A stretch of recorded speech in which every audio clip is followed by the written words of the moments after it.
So many of us already know the benefits of journaling, right? That it's good, a good way to process things, to to get things off your mind, off your chest. It's a good way to track your own progress. It's very, very, very therapeutic. And all of those you can Google and you'll find all the benefits of journaling. What I often hear is a challenge for many is like, how do I make it a routine? I often meet people who will say that I started journaling, I just can't seem to be able to do it on a consistent basis. Like I do it and then I don't do it, and then I do it and I don't do it. And I feel like once I don't do it, it's even harder to get back into it, which is true. Like anything else out there, when you um when you don't do it, regularly, it's harder to get back into it once you take a break from it, right? I remember even just when I went from my bachelor degree to grad school, I took a little bit of a break, and it was hard to get started. I'm like, oh, just I just can't remember how to do this, right? How to pull, to sit down there and get assignments done. I remember my first time doing an all-nighter with in grad school. I'm like, dang, like what was I thinking? I'm too old for this. These are things I did earlier in my life. But yeah, it's when you stop doing something, it's harder to get into it because our brains are wired for routine. So in order for something to become a second nature, to keep doing it over and over and over again, in order for it to stick, and then like you realize when it becomes a second nature, becomes a routine, you will, even without intentionally knowing it, you will realize when you don't do it, like you feel like something is missing. Have you ever had that feeling where you're just like, I don't know what's going on today, but something is just off? And sometimes or often it's because you miss one thing in your routine, and you just feel like you're kind of out of whack, you're out of balance. Well, the same thing what could happen will happen with journaling if you make it a habit.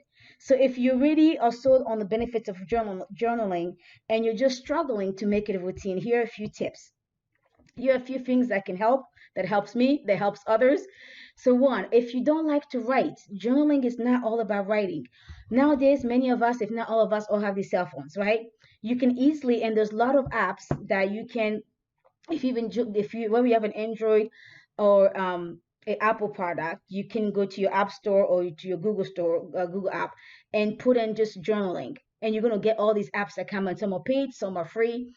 And with those, you can then, well, write on yourself, like type if you want, or slide or swipe on your device to write on in your journal. But you can also use voice recording.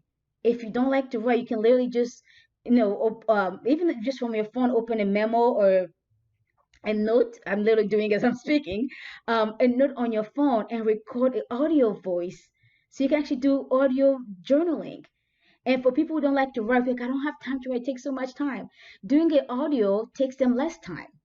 And to tell you another secret, those of you know me know that I'm an author, that I love to write, and I lead a lot of collaboration project, book collaboration project, and I even publish other people's books.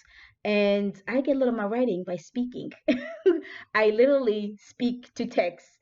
Um, and yeah, and I get a lot of writing done that way. But it's honestly speaking, because as you can see, I can spend all day talking, and yeah, and I can say a lot in a minute.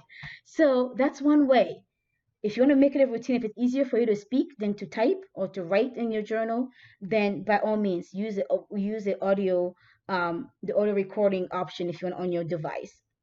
Some people do video journaling, just like I'm doing a video right now. These are all pre-recorded. I'm sitting here in my dining room, in my living room, recording these. And you can do the same. You can, at the end of the day, open up your phone to make a video and like record whatever it is you need to record.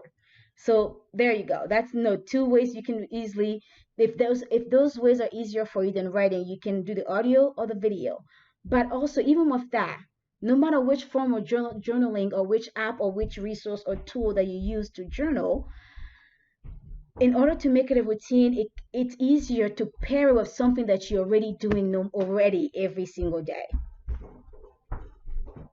So whether it's, you can maybe pair it with your nighttime prayer, if you do your meditation or your Bible reading at night, you can easily pair your journaling with that time because it's something that you already have. So find an established routine that works well for you and then pair it with your journaling. So add your journaling time during that time, that routine that you're already doing.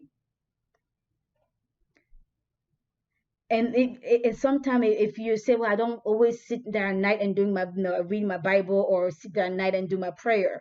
Well, we all wash our faces, we all brush our teeth, right? Hopefully. So can maybe, if for those of you who do the audio version, it maybe you can just pair that, like after you brush your teeth, you can record your video, record your audio on your phone. So pair with something that you're already doing. If you take medication in the morning or at night, put your journal beside your medication box.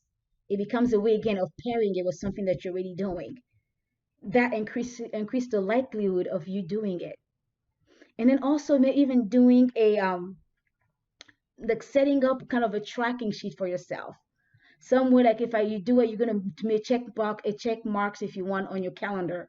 Having that visual, reminds you like, oh my goodness, it's 9 o'clock. I have not done my journal yet because I don't see the X on my calendar. It becomes a visual reminder and a mental reminder for you to go do it, and that increases again the likelihood of you doing it. The other option is to find a buddy, like I can't talk, to find someone to hold you accountable. Whether you're gonna do it as part of a challenge, do it with a friend who is already loves to journal. So pair with someone who's already doing something that you want to do. Use them as a mentor. And if you're like, well, nobody around me likes to journal. Well, do you have a friend? Do you have a coworker? Do you have a spouse? Do you have a child? Do you have anybody who you know who you can ask to keep tab on you? Say, hey, I want you, if I don't tell you that I've journaled, I want you to remind me by this time each day or this time each week to journal. If you don't hear from me, please check in with me. That becomes built-in accountability, and the list goes on and on and on. But I want you to try these few things first. So try that and let me know how it goes. And if you already journal and you have you made a habit out of it, you have a good journaling routine. Why don't you share in the comments, what works for you? I might just learn something new, and might learn something new as well. So share below your journaling routine, and if you are struggling to make this a routine, share below what gets in the way. Because once you can then identify what gets in the way and work through those barriers, then again, it makes it easier to accomplish the goal. All right, get journaling.